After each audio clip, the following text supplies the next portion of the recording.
Hello, hello, hello, hello, hello. Okay, welcome back to Down the Rabbit Hole. We are finishing up with our atomic bomb cities today. But if you're new here, hit that like button, ring that bell for notification. Also, please subscribe. Help a girl out. Um, Today we're going to be talking about Hanford, Washington. This is the last of our three atomic bomb cities. That was built during the Manhattan Project. And that is an episode all in itself that I could go into, but that's really I think before Dark Academia, honestly. But these cities, for those of you who don't know, World War II was a war that was a war with a devastating amount of loss of people. And it was during World War II that three atomic bomb cities were built. I already talked about Oak Ridge and Los Alamos. Today we're going to be talking about Hanford, Washington. Um, and this is a site that was a decommissioned nuclear production complex, and it was operated by the U.S. federal government on the Columbia River, and it was known as Site W in the Hanford Nuclear Reservation. It was established in 1943 as part of the Manhattan Project and was the first full-scale mm, plutonium production reactor in the world, and plutonium manufactured at the site was used for the first atomic bomb, which was tested in the Trinity nuclear test, and the Fat Man bomb, which was used in the bombing of Nagasaki. So during the Cold War, the project expanded, including nine nuclear reactors, five large plutonium processing complexes as well. Now, the nuclear technology developed rapidly during this period, and the Hanford scientists produced major technological achievements. And the town of Richland was established by the Manhattan Project and became a self-governing in 1958, and residents were able to purchase their properties. After sufficient plutonium had been produced, the production reactors were shut down between 1964 and 1971.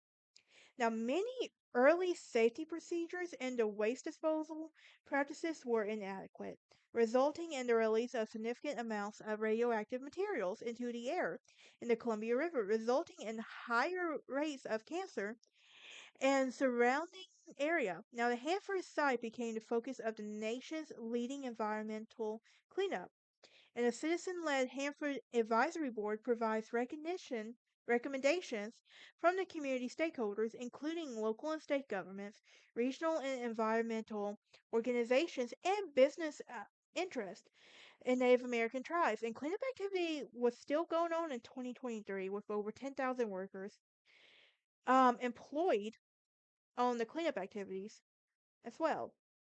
Now, Hanford hosts a commercial nuclear power plant, the Columbia Generation Station, and the various other centers for scientific research and development, such as the Pacific Northwest National Laboratory, the Fast Flux Test Facility, and the LIGO Hanover Observatory.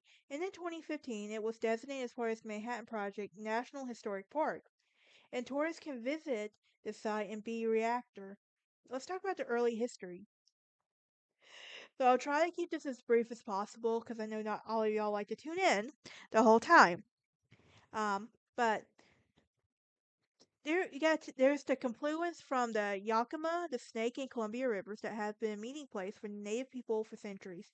And the archaeological records of Native Americans' habitations of the area stretches back to 10,000 years. And tribes and nations involving the Yakima, Nez Perce, and Yamatilla used the area for hunting, fishing, and gathering food. Archaeologists have said that and identified numerous Native American sites, including the pit house villagers, open campsites, fish farming sites, hunting and kill sites, drive complexes, quarries, and the spirit sites from the quest sites and two archaeological sites that were tested by the National Register of Historic Places. And in 1855, Isaac Stephen, the governor of the territory of Washington, negotiated that Native American tribes to establish a reservation system. Treaties were signed, but were often ignored, and as a reservation system was not compatible with traditional food gatherings or food groupings. In September 1858, a military expedition under, under Colonel George Wright defeated the Native Americans at the Battle of Spokane Plains. and which was to force compliance with the reservation system. Nonetheless, Native Americans used this to continue to the 20th century, and the Wampum people were never forced onto a reservation, and they lived along the Columbia River in the Priest Rapids Valley until 1943. Now, after gold was discovered in the British Columbia, prospectors explored the Columbia River basin in search for gold, and with a little success, Walla Walla, which had been established as a military post in 1858, became a center for mining supplies and general store established as the Right Bluffs. And a ranch was established in the Yakima Valley by Ben Stipes. In 1859, the governor in 1859, and the Northern Pacific Railroad was extended to the area in 1879. So, the railroad engineers founded the town of Kennewick and Pasco, and settlers moved into the region, initially along the Columbia River south of the Rapid Priest, and they established fires, farms, and orchards that supported small-scale irrigation projects, but went bankrupt by the Panic of 1893, and the Reclamation Act of 1902 provided federal government participation in the financing the irrigation projects, which and the population began expanding again with the small town centers at Hanford, Wright Bluff, and Richland established between 1905 and 1910. And the Great Depression of the 1930s um, decreased the price of architectural commodities, and many farms were foreclosed as owned or abandoned, and the economy was supported by construction of the Grand Cooley Dam in 1933 and 1942, and the establishment of the Naval Air Pasco in 1942. Let's talk about the Manhattan Project. So we talked about the selection part for for Los Alamos and Oak Ridge. But for Hanford, let's talk about that now. Now, during World War II, the S1 section of the Federal Office of Scientific Research and Development sponsored a research project on plutonium. Now, research was conducted by scientists at the University of Chicago, and at the time, plutonium was a rare element that had only recently been synthesized in laboratories, and it was theorized that plutonium was a fissile could be could use an atomic bomb. And the U.S. government was concerned that Nazi Germany was developing nuclear weapons, and the metallurgical laboratory physicists worked designing nuclear projects that could irradiate uranium and trisomy into plutonium. Meanwhile, chemists were involved in ways to separate plutonium from uranium. In September 1942, Brigadier General Leslie R. Groves Jr. became the first director of the Manhattan Project, and it came to be known that the project could industrial size of the manufacture of plutonium in codename X-10. Now, Groves engaged in DuPont, a firm that worked with the past, construction, the properties, and all of that. So, how did the site get selected? Well, this was the criteria now.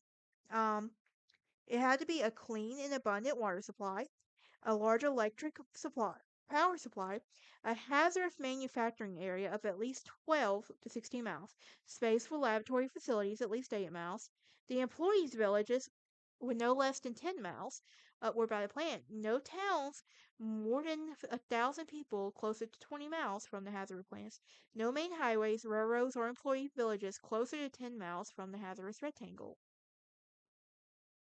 and ground that could bear heavy loads. Now, the importance of these were the availability of electric power, um, and everything. Now, what about the land acquisition? Well, the Secretary of War, Henry L. Stimson, authorized the acquisition of the land on February 8th, and the Manhattan District Project Office opened the Deposit Washington on February 22nd, and the Washington Title Insurance Company opened their office to furnish certificates.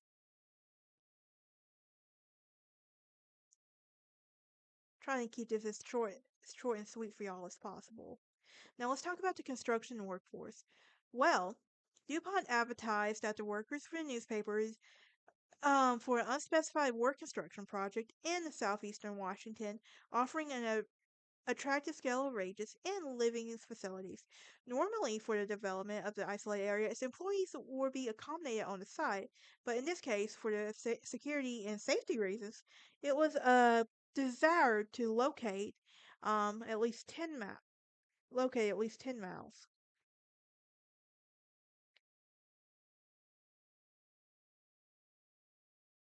Now, construction for the nuclear facilities proceeded rapidly, and before the end of the war in August 1945, the HEW built 554 buildings at Hanford, including three nuclear reactors.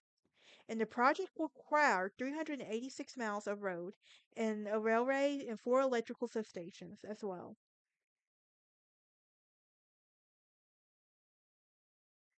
Now, and they're starting fireworks, obviously. Lovely. It's not even New Year's yet. Guys, it's only Christmas Eve. Like, I love Murfreesboro. I love the state of Tennessee. What can I say? I love being from the South. But anyway, uranium arrived at the Hanford Engineer Works project for billets, and the metal fabrications of the testing area were extruded into rods and machined into cylindrical pieces and everything. And uranium is a highly reactive with water too, so let's keep that in mind. Um,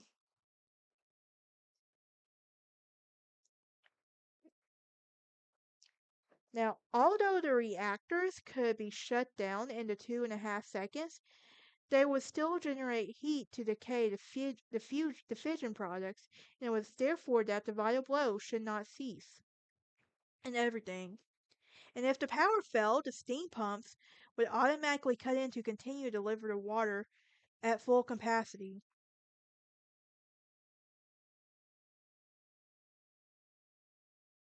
Now let's talk about the Cold War now. Um, GE inherited some serious problems, and running the reactors continuously in full power it resulted in the Wigner effect, swelling in the graffiti due to the displacement of the atoms in the crystalline structure and the collisions with the neutrons. Now this had potential to buckle down on the aluminum tubes and for the fuel to control the rods and disable the reactors completely in the rotor tube as well. So while this was being considered to be an AEC, GE experimented with the aniline and found that if the reactors were run at 299 degrees Celsius and then slowly cooled, the graphite's crystalline structure could be restored as well. Now let's talk about Camp Hanford. Well, during the war, the Hanford site was patrolled by military police detachment, which, as the June 1945, had 40 soldiers and everything. The military base for Camp Hanford was designated Camp Hanford in 1951, and the following year that guns were augmented by Nike Ajax missiles as well. Let's talk about early expansion. Cold War tensions escalated in April 1948 with the Berlin airlift, and the construction was underway, and the DR and H reactors as well. Now, Shaw was succeeded by James E. Travis in June 1955, and he remained its site's manager until June 1865, and it was possible to improve the productivity of the curriculum, and the cans stabilized them under high pressures and all of that. What about inside the Pyrex facility? Well, the Soviet Union detonated the first atomic bomb August 9th, 1949. The first explosion was detected by U.S. Air Force weather and recognized aircraft 4 days later. In response, Truman authorized a crash program to develop the hydrogen bomb. Preliminary designs called for large amounts of tritium. Hmm, I'm not a scientist, y'all, so I'm love learning about this kind of stuff. But on February 25th, 1952, Truman authorized two more reactors at the Hanford site. These were called the K West and the K East. Um, and everything.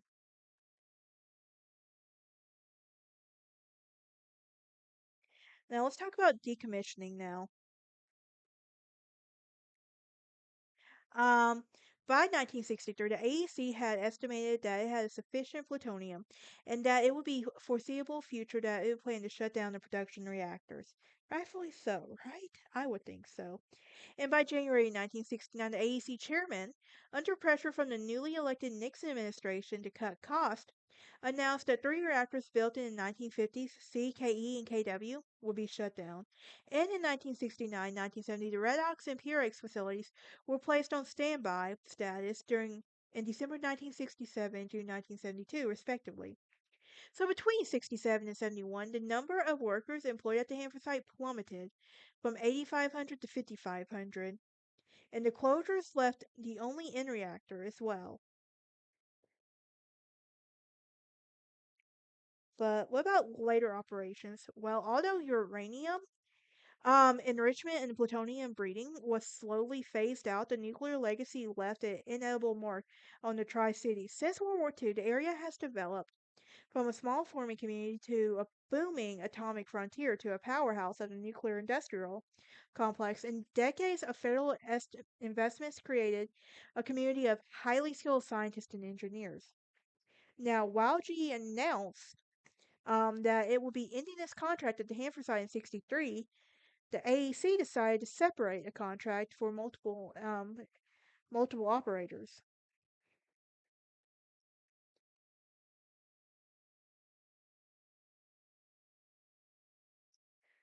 But in July 2024, the DOE announced that it would construct the IGW solar array in the Hanford, Washington site. But that is it for this episode. Join me next time as we start talking about some famous battles of history. I'm very excited for those. But oh my gosh, that's science talk for this episode. I am not a scientist. So if you guys get bored out, I completely understand. Like, look, I'm not a scientist. I will admit that. Me and the science field have a agreement not to go near each other. But with that being said, I will see y'all next time, and y'all have a great day.